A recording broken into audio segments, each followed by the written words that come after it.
সন্ন্যাসীদের ওপর হামলার ঘটনা 5 জনকে গ্রেপ্তার করল শিলিগুড়ির ভক্তিনগর থানার পুলিশ। বুধবার শিলিগুড়িতে সাংবাদিকদের মুখোমুখি হয়ে এমনটাই জানালেন শিলিগুড়ি মেট্রোপলিটন পুলিশের ডেপুটি পুলিশ কমিশনার পূর্ব ডিএসপি দীপক সরকার। জানা গেছে ধৃতরা হল শম্ভু দাস, দেবাশিস সরকার, সৌম্য মাহাতো, শ্যামল বৈদ্য ও রাজীব বসাক। জানা গিয়েছে মঙ্গলবার রাতে ধৃতদের ভক্তিনগর থানার এলাকার থেকে গ্রেপ্তার করেছে পুলিশ। প্রসঙ্গত চলতি মাসের 19 তারিখ ভোর রাতে প্রায় 3:30 নাগাদ প্রদীপ রায় নামে এক জমি মাফিয়া সহ আরও বেশ কয়েকজন শিলিগুড়ির সেবক রোডে অবস্থিত রামকৃষ্ণ মিশনের সন্ন্যাসীদের আবাসনে হামলা চালায়।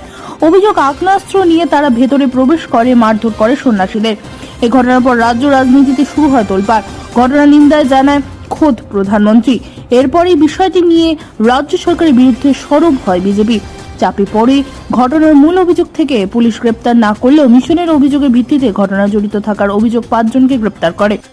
ধৃতদের বিরুদ্ধে 469, 427, 326, 397, 506 ও 120 বিআইপিসি ধারায় মামলা রুজু করে তদন্ত শুরু করেছে পুলিশ। রিমান্ডের আবেদন জানিয়ে এদিন ধৃতদের জলপাইগুড়ি আদালতে পেশ করে শিলিগুড়ি মেট্রোপলিটন পুলিশের ভক্তিনগর থানার পুলিশ। আপনারা জানেন যে গত 19শে মে রামকৃষ্ণ মিশনে একটা ঘটনা ঘটে, যেটা ভক্তিনগর থানাতে অবস্থিত।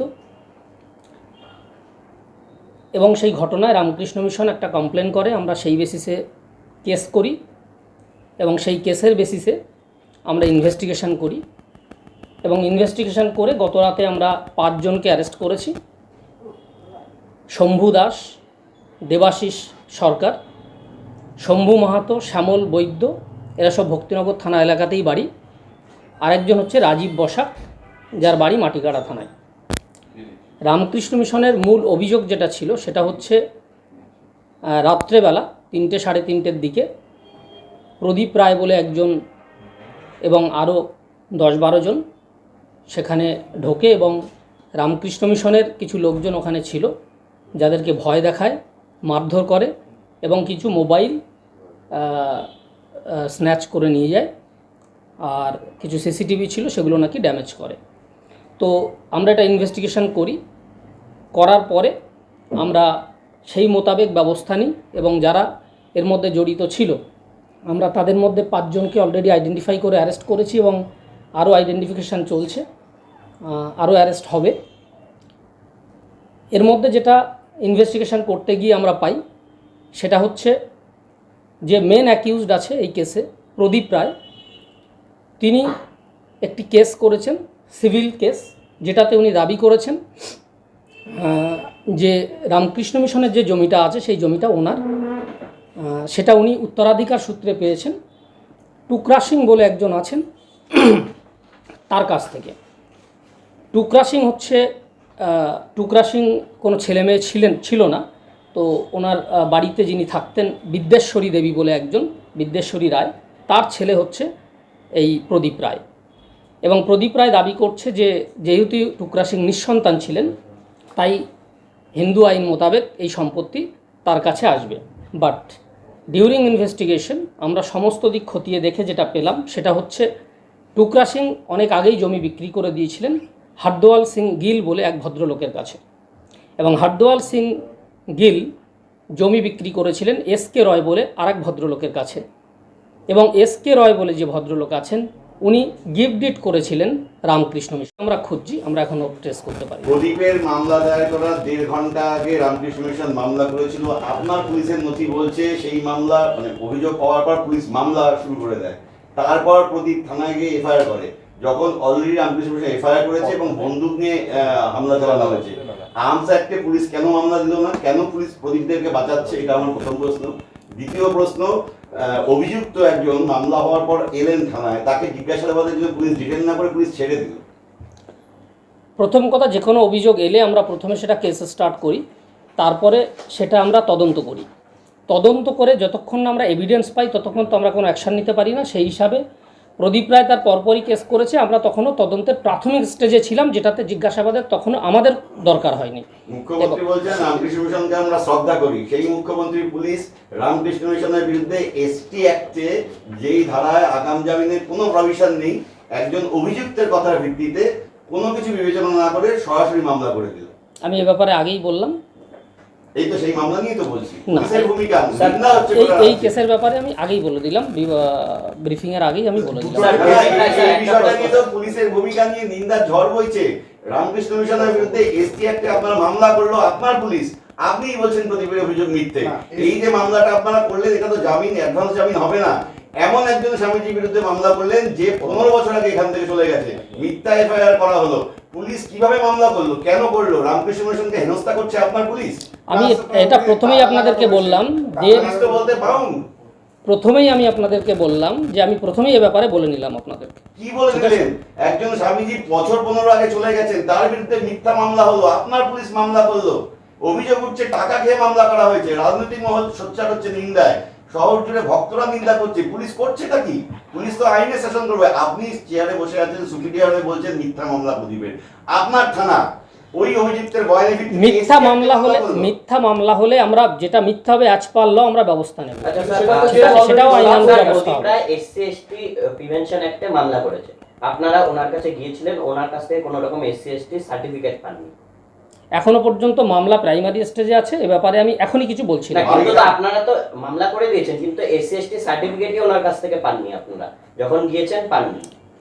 দেখুন, বললাম যে এই ব্যাপারে আমরা ডিটেলস নিয়ে পরে আপনাদেরকে বলবো। সাহেব একটা বিষয়, সাহেব যেই আশ্রমের ব্যাপার উঠছে রামকৃষ্ণ মিশন, সেখানে দেখা গেল গালা লাগিয়ে সিল দেওয়া আছে, সেখানে লেখা রয়েছে ডিকে, অর্থাৎ সরকারিভাবে যদি সেখানে সিলমোহর দেওয়া হয়, গালা লাগানো হয়, অসস্তম্ভ থাকবে, সেই তালার মধ্যে গালাটা লাগানো বা গালা লাগানো কি কোর্টের অর্ডার ছিল? সেখানে আমি এটাও বলছি, ডাকাত এলো, ডাকাতি করে গেল, পুলিশ ডাকাতকে ধরলো না, উল্টো যার বাড়িতে ডাকাতি হলো তার বাড়ি সিল করে উচ্ছেদকারীরা যে উদ্দেশ্যে ছিল পুলিশ সেই উদ্দেশ্যকে সাধন করলো। সেখানেও সরকারি সিল। একটা ব্যাপার আপনাদেরকে জানি, আমরা দেখবো, আমরা তো জাস্ট আমরা অ্যারেস্ট করে দিলাম অলরেডি, আজকে ফরওয়ার্ড হচ্ছে এবং রিমান্ড পাচ্ছি আমরা। এর আগে তো তারা দুবার দুজন একসঙ্গে কথা বললে আমি কারোরটা শুনতে পাচ্ছি। सर रामकृष्ण मिशन तो सिर्फ प्रदीप राय के अगेंस्ट में केस किया था, बाकी 10-12 लोगों का আপনাদেরকে আবারও বললাম, প্রদীপ রয় एंड 10-12 अदर्स। सर ये जो 5 लोगों को आपने अरेस्ट किया किस बेसिस पे? क्योंकि इन लोगों का तो एफआईआर में नाम नहीं है। तो 10-12 अदर्स क्या है? नहीं 10-12 अदर्स है, तो इन जो 5 को आपने अरेस्ट किया उसका बेस আপনি বেসিক ইনভেস্টিগেশনে ঢুকছেন, যেটা বলাই আছে 10-12 আদার্স, 10-12 আদার্সে যে কেউ হতে পারে। আর্মস অ্যাক্ট দিচ্ছেন, আমরা দেখে নিচ্ছি। আমাদের এখন দেখুন, পর্যন্ত section আমাদের আমরা document প্রাইমারি নেই, নেই, আমসাক নেই। কিন্তু অভিযোগে তো বলা হয়েছে বন্দুক নিয়ে গিয়েছিল, রামকৃষ্ণ মিশন বলেছিল। Fire arms, being armed with fire arms বলা আছে। আমরা আবার এটা দেখছি, স্ক্রুটিনি করছি, যদি কোনো ল্যাকুনা থাকে আমরা ওটা ফার্দার অ্যাডিং সেকশনে প্রেয়ার রামকৃষ্ণ মিশনের এগেইনস্টে আপনারা যে মামলা করেছেন ওটার কি? আবার বলুন। রামকৃষ্ণ মিশনের এগেইনস্টে প্রদীপ রায়ের এফআইআর এর বেসিসে আপনারা যে মামলা করেছেন এসসি এসটি, ওটা আমি প্রথমেই বলে দিয়েছি আপনাদেরকে। না সেটাতেও আপনারা কি স্টেপ নিচ্ছেন? প্রয়াগরাজ থেকে ওই সন্ন্যাসীকে আসতে হবে আপনাদের এই মামলার জন্য। আমি ওটা প্রথমেই আপনাদেরকে বলে দিয়েছি। না সেটা কি আপনারা স্টেপ নিচ্ছেন? তাহলে বললাম, প্রথমেই বলে দিয়েছি। রামকৃষ্ণ মিশনকে এই হেনস্থার দায় কি এই জেলা পুলিশ, মেট্রোপলিটন পুলিশ নেবে?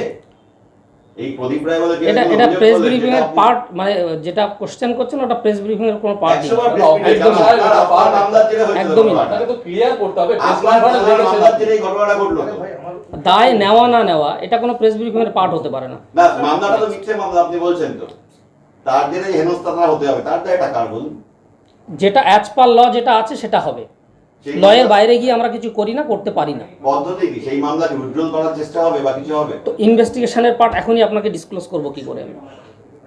সেকশনগুলো একটু বলবেন যে কি কি সেকশন আছে? আরকেএম আর প্রদীপ রায় দুজনের। সাহেব সাহেব দুটো কোশ্চেন। প্রদীপ বাবু যে বলছেন সেকশন সেকশন আপনারা থানা থেকে পেয়ে যাবেন। থানা থেকে আপনি ব্রিফ করছেন, বেসিক এটা তো বেসিক কোয়েরি, আমাদের সেকশনটা বলে দিন। 457, 427। মানে মুখ্যমন্ত্রী নির্দেশ না দিলে আপনি আবার বহু বলছেন, বহুত কথা বলছেন। 457, 427, 325, 379, 506, 120B IPC। এটা আরকেএম এর যেটা অভিযোগটা হয়েছিল সেটার উপরে। আচ্ছা, একটা স্পেসিফিক একটা অ্যানসার চাই। সেটা হচ্ছে প্রদীপ রায়ের যে মামলাটা আপনি বলছেন মিথ্যা মামলা, তাহলে কি ওটা ডিসকাউন্টেড হবে না কি ওই মামলাটা চলবে? ইনভেস্টিগেশনের ভেতরের পার্ট আমি আপনাদেরকে ডিসক্লোজ করছি না। না মানে ওই মামলাটা ফর দ্য status ইন্টারেস্ট টা অফ কি? ইনভেস্টিগেশন ডিসক্লোজ করতে পারি না, করছিও না। প্রেস না, না, মিটটা তো আপনি আপনি- কনফিডেন্স তৈরির জন্য করছেন, তাহলে এটা তার কল রেকর্ডিং আমাদের কাছে আছে। দেখুন, আপনি বলছেন তাহলে পুলিশ তাহলে যে বলেছে আপনি তার কাছে ক্রস আপনার ডিসিপি বলেছে, আমার কাছে কল রেকর্ডিং আছে। তার সঙ্গে কথা বলেন। না তাহলে পুলিশের কি দুরকম বয়ান? পুলিশের মধ্যে ভাগাভাগি হচ্ছে। যেটা আমি বলছি যে ওটা যেহেতু রামকৃষ্ণ মিশনের কমপ্লেনে ওখানে একটা ঘটনা ঘটেছে, ওটা তখন আমাদের প্লেস অফ অকারেন্স যাতে ডিস্টার্ব না হয়, আপনি চাপে পড়ে বলছেন। প্লেস অফ ডিস্টার্ব যাতে ডিস্টার্ব না হয় তার জন্য আমরা ওটা তালা লাগিয়েছিলাম এবং প্রপার মানে অ্যাজ পার ল আমরা নেক্সট যে ব্যবস্থাটা নেওয়া হবে সেটা নেওয়া হবে। डीके लिखा हुआ है গালা লাগানো, ডিকে লাগানো, সিলটা গালা কে লাগানো। লাগানো? ওয়াই ডিকে আই ডোন্ট নো। আচ্ছা, যে পাঁচজনকে আপনারা অ্যারেস্ট করলেন তারা কারা? বললাম এক্ষুনি নাম বললাম তো। তারা বলছে তারা কেউ জড়িত নয়। তাদেরকে কারা নিয়ে এসেছিল বা কে তারা? রামকৃষ্ণ মিশনের অভিযোগে যে প্রদীপ রায় এবং আরও 10-12 জনের নামে অভিযোগ ছিল, প্রদীপ রায়কে আমরা এখনো পাইনি, কিন্তু আরও 10-12 জন যেটা বলা হয়েছিল তার মধ্যে আমরা এই 5 জনকে না, প্রদীপের নাম ছিল না, শুধু প্রদীপ রায়। নোটিশ করা হয়েছিল? বর্তমানে প্রদীপরা কি নোটিশ এটা ইনভেস্টিগেশনের বেসিক পার্ট, প্রদীপ রায় কি সবগুলো বলা আপনাদের তো? কাছে ডিটেলস বলতে পারবো না প্রদীপ রায় কি পলাতক? আপাতত। থানায় তো এসেছিলেন। সেটা তো জাস্ট ওই দিন, তারপরে আর পাওয়া যাবে তখন- না। স্যার, তাহলে এই যে এত কিছু হলো, তাহলে কি ওই থানার আইসির বিরুদ্ধে আপনারা কোনো রকম স্টেপ নিচ্ছেন? এটা আমাদের ইন্টারনাল না, ম্যাটার, না, কি গাফিলতি গাফিলতি আছে? হচ্ছে কিনা? কোথাও কি থানার গাফিলতি এখনো এটা আমাদের ধরা ইন্টারনাল পড়েছে? ম্যাটার আছে যেটা আমি আপনাদেরকে সাহেব, বলতে একটা পারি। বিষয় দাঁড়াচ্ছে না যে যখন রামকৃষ্ণ বিষয় এফআইআর করে গেল, ঠিক তার ঘন্টা দেড়েক পরে এসে প্রদীপ রায় এফআইআর করে গেল। যখন তার কাছে যার বিরুদ্ধে অভিযোগ এফআইআর করে গেছে রামকৃষ্ণ মিশন, সেই ব্যক্তি আবার থানায় এসে এফআইআর করছে, তখন তাকে ধরা যেত না? একই জিনিস আমি একটু আগে রিপ্লাই দিলাম। না, পুলিশ এই নেক্সাসে জড়িয়ে পড়েছিল বলে স্পেসিফিক অভিযোগ বিভিন্ন মহল থেকে উঠছে, শাসক দল অভিযোগ তুলছে। কি ব্যবস্থা আপনারা নিচ্ছেন? কোনো তদন্ত হবে? তাহলে আমরা ইন্টারনালি এনকোয়ারি করে দেখবো, যদি এরকম কোনো তদন্ত অভিযোগ হবে। থাকে আমরা নিশ্চয়ই আর এই দেখবো। গালার বিষয়টা, অবশ্যই। তালা যে লাগানো, গালা সিল করা, বললাম তো আপনাকে। সেই সিল কি খুলে দেওয়া হয়েছে? হ্যাঁ, সে তো আইও নিশ্চয়ই খুলে দেবে, কারণ সিল মানে তো এখনো খোলেনি? নিশ্চয়ই খুলে দেবে, খুলে দিয়েছে। হ্যাঁ, সাহেব, একটা প্রশ্ন যেটা হচ্ছে যে এই মুহূর্তে কি পুলিশ প্রশাসনের পক্ষ থেকে যেমন সিল খোলা হয়েছে বা খুলবেন যেরকম বলছে, সেখানে কি কোনো পুলিশ পিকেটিং এর ব্যবস্থা হচ্ছে কিনা? পাশাপাশি যে সকল আবাসিক ওখানে ছিল তাদেরকে ফিরিয়ে এনে নিরাপত্তা সুনিশ্চিত করবেন কিনা, কি বলবেন? দেখুন, স্ট্যাটাস কো মেনটেন করা ছিল, কেস হয়েছে, যাতে ফার্দার কোনো ঝামেলা না হয় তার জন্য অলরেডি আমরা পুলিশ পিকেট ওখানে বসিয়ে দিয়েছি 24 আওয়ার্স, ফার্দার যাতে ঝামেলা না হয়। এবং কেসটার প্রাইমারি এনকোয়ারি ওখানে আমাদের যখন শেষ হয়ে যাবে আমরা নিশ্চয়ই তার পরবর্তী স্যার, স্টেপ নেব। আরেকটা প্রশ্ন, আপনারা যে গ্রুপকে ধরেছেন, এর আগেও এই গ্রুপ বিভিন্ন ঘটনায় এই জমি দখল থেকে শুরু করে সেবক রোডের বিভিন্ন জায়গায় অপরাধে এই গ্রুপই জড়িত ছিল এবং তাদেরকে ভক্তিনগর থানায় গ্রেফতার করেছিল। Okay. ফের তারা, তাহলে কি কোথাও কি মানে শহরে আইন মানে বা তাদেরকে শৃঙ্খলা বলে কোনো কিছু প্রকারে নেই? বাগে আনতে পারছে না পুলিশ? এটা আমরা দেখবো, আমরা তো জাস্ট আমরা অ্যারেস্ট করে দিলাম অলরেডি, না, এর আগে আজকে তো আরো ফরওয়ার্ড হচ্ছে দুবার এবং arrest রিমান্ড করা হয়েছে। পাচ্ছি।